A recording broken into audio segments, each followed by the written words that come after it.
Hi everyone, it's Anthony Brown here, Associate Broker with Royal LePage Atlantic. Thanks so much for tuning in.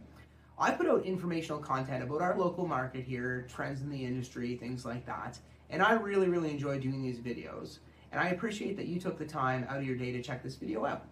In today's video, I'm going to share with you guys the 5 things I'm going to be watching that I think will most impact Canadian real estate in 2025. And if you guys could do me a favor, if you like this video, if you learned anything from it, maybe go down below, throw me a like, subscribe to my channel so you can stay in the loop with new content that I'm putting out. I'd really appreciate that. So the first thing I'm going to be watching in 2025 that I think is going to impact our housing market is going to be interest rates. So I think interest rates will trend downward through the majority of 2025. We do have an upcoming rate announcement here in a few weeks that I think maybe they're going to do a hold on based on the latest inflation numbers. I think it's about a 50-50 chance at this point.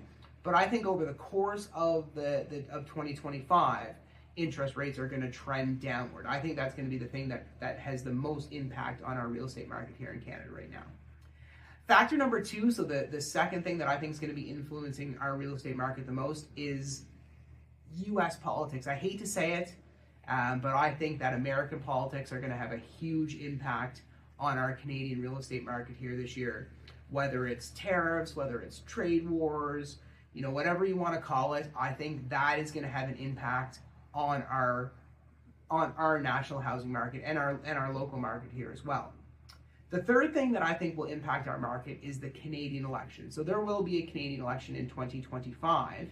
And even if the government doesn't change, even if policies don't change, historically what we've seen in election years is that people kind of go into this wait and see holding pattern.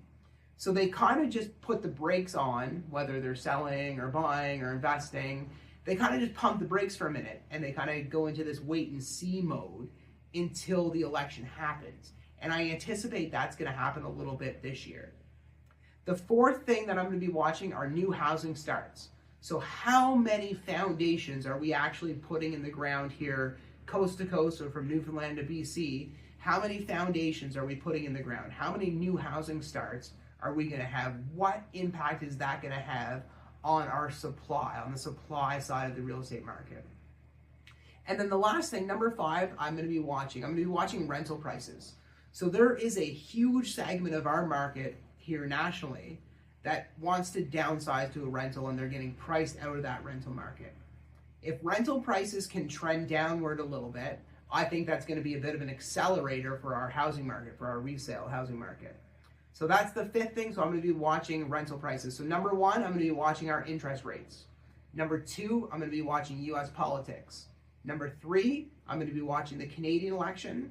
Number 4, I'm going to be watching new housing starts. And number 5, I'm going to be watching rental prices. Hopefully that helps you guys out. If you ever want to chat a bit about your situation, the market around you, questions in general, just about real estate, I love chatting about this stuff, guys. Please don't ever hesitate to reach out. Thanks again so much for tuning in, and we'll check you on the next one. Cheers.